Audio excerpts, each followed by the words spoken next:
Already touched on the emphatic effort from Wonder Godot in the Queen's Plate on Saturday afternoon. 3-year-old fillies at Belmont Park going a mile and a 16th, one-turn configuration. Only a field of 4 for the Mother Goose. But you had two big sort of stories in this spot. You had a horse that looked like she could be loose on the lead, and she was unbeaten. And by the way, she'd handed Monomoy Girl her only loss to date. That's road to victory for Mark Casse. But then you also had the real name in this race, the real story. Midnight Bisou making her first start for Steve Asmussen. She'd been transitioned over from the West Coast with Bill Spar. Not that there was anything that had happened there with Spar's camp. It was just more a matter of Asmussen here on the East Coast. There are more opportunities for 3-year-old fillies on the East Coast throughout the summer than there are on the West Coast. That's why it was a business decision. Move her over to the East Coast. This was her first start, and we were going to see what we were going to get with the new barn, the new connections, the new outfit.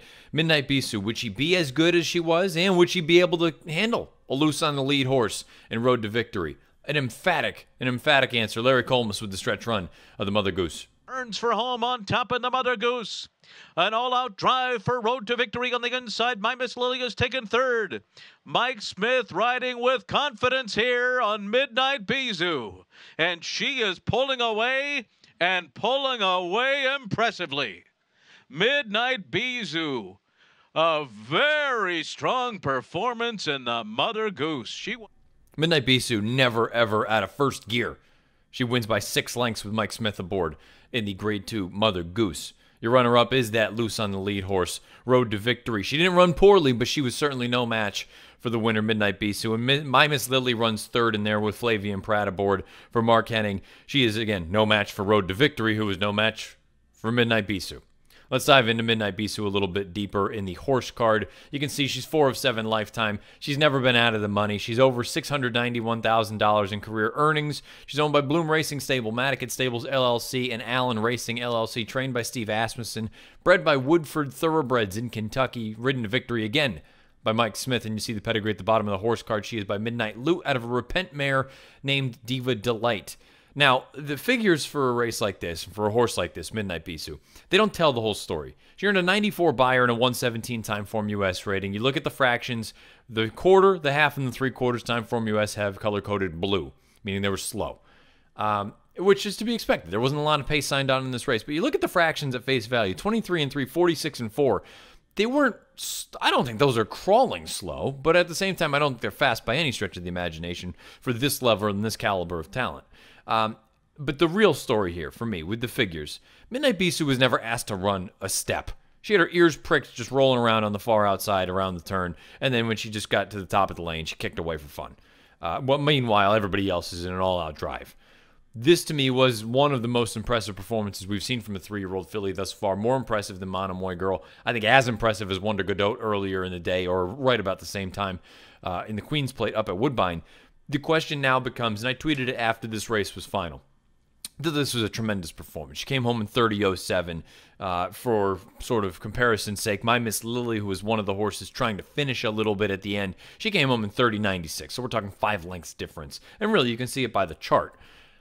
What do you do with Midnight Bisou going forward? Saratoga, you're going to run in those big races, I would imagine. You'll run in the Coaching Club American Oaks. You'll try to run in the Alabama. You'll run in those types.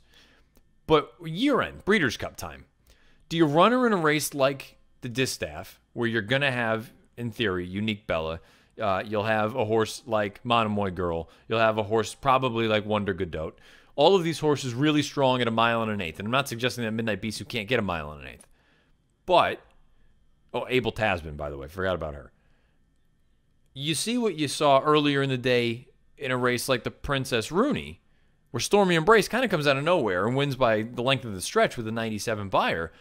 If you have the connections to Midnight Bisou, is it in the back of your mind saying, you know what, Breeders' Cup time, hopefully as a 4-year-old, we'll have an opportunity for a race like the Distaff, but maybe we put all of our eggs into the Filly and Mare sprint basket, because we've seen her be very, very effective going shorter distances as well. It's not like she's a one-dimensional kind of filly. She's shown that she can adapt to different pace situations. She can lay closer to the pace. She can come farther off of it.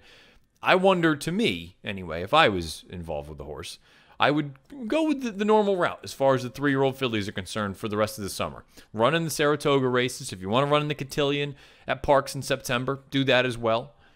But I would be looking at it saying, how am I plotting this out? I want to go routes all the way through up until the Breeders' Cup.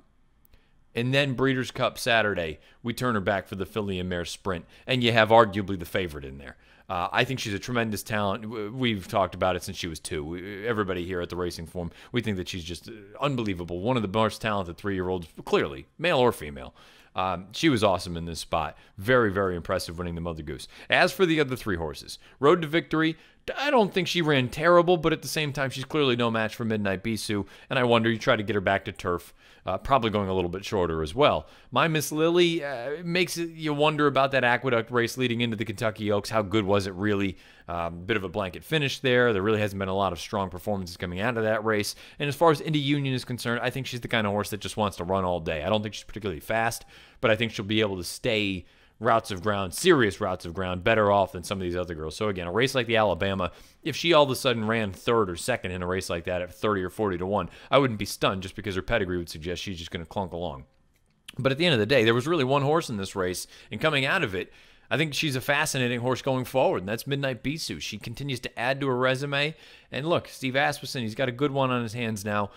Midnight Bisou wins the Grade 2 Mother Goose at Belmont Park on Saturday. 94 Beyer, 117 time form U.S. rating, but the figs don't tell the whole story. This was a much more impressive performance than those numbers would indicate.